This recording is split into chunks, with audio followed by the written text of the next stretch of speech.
Yes now, bless now, don't forget the rest now. Des, King of the Pit TV, signing in live and large. Bada bing, bada bum. You wanted a bit more death metal, you're gonna get a bit more death metal, alright? First ever listen, yeah, to Deicide's self-titled debut record. Just from finding a little bit of information on this record, perhaps this is a compilation of more demo-esque tunes they did, and then they compiled it and self-titled it and made it an LP. I'm sure the quality is good enough, don't get me wrong. 1990 this was put out, which is quite surprising because I assumed it might have been a late 80s band, but no. This band debuted with a full length in 1990. This one isn't for the God Squad.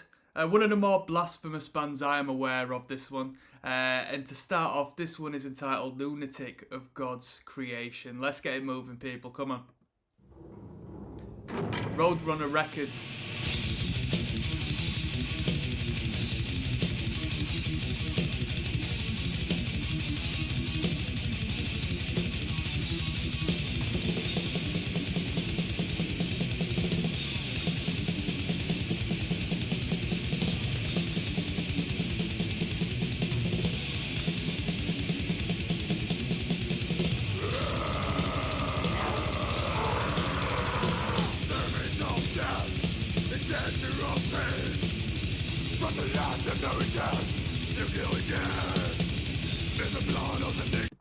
The vocals are very harsh, but not in like a brutal death metal sort of way. More just like you're really squeezing that throat and really adding that aggro to that vocal there without losing clarity. The lyrical content, I'm sure, here and there might actually be a little more audible than what we tend to get with death metal vocals.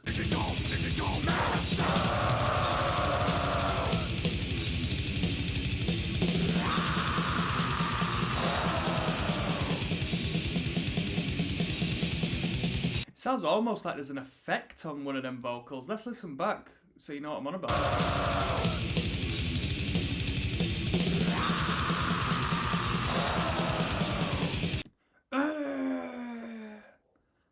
Is that a doubled up vocal? Cause that's the Satan right there, that vocal. Who's in the pit?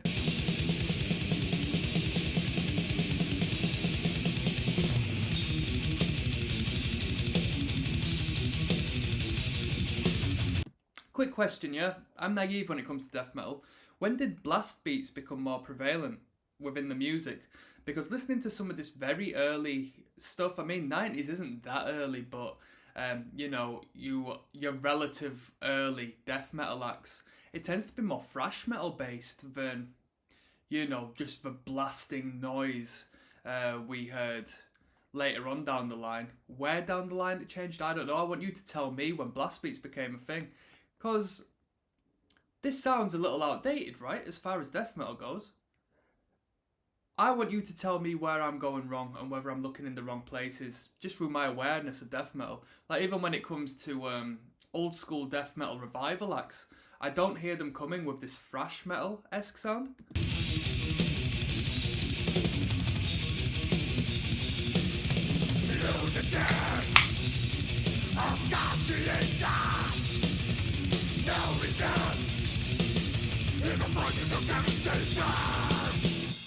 We're doubling up on these vocals a lot, which I think is really tasty. I think it's all Glenn Benton, the frontman, innit? It's not backing vocals are out. Am I wrong?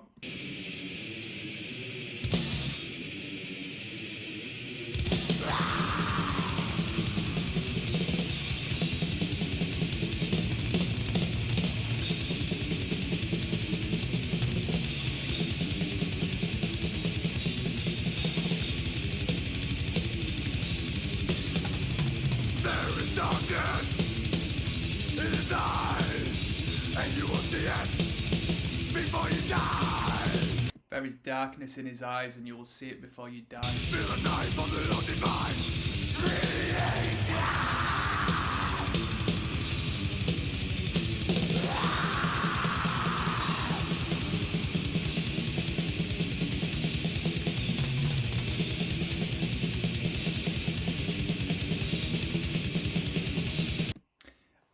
was a thrash metal fan before I got into most styles of metal, and then whatever else I started to listen to from there, right?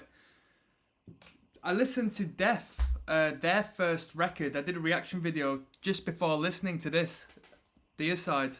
And am I wrong in just hearing so much Slayer worship within these riffs? Anything that's tremolo picked to this extent, with the consistency on the drums, I just always associate it with Slayer. But that's probably like an ignorant comment to make, because who influenced Slayer? And you know what? Allow it. Let's just listen to the bloody music, yeah?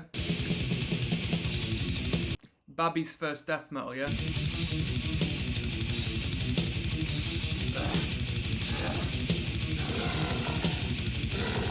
That's got to be an effect.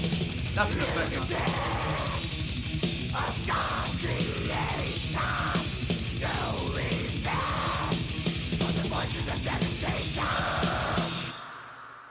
That's got to be an effect on some of them vocals.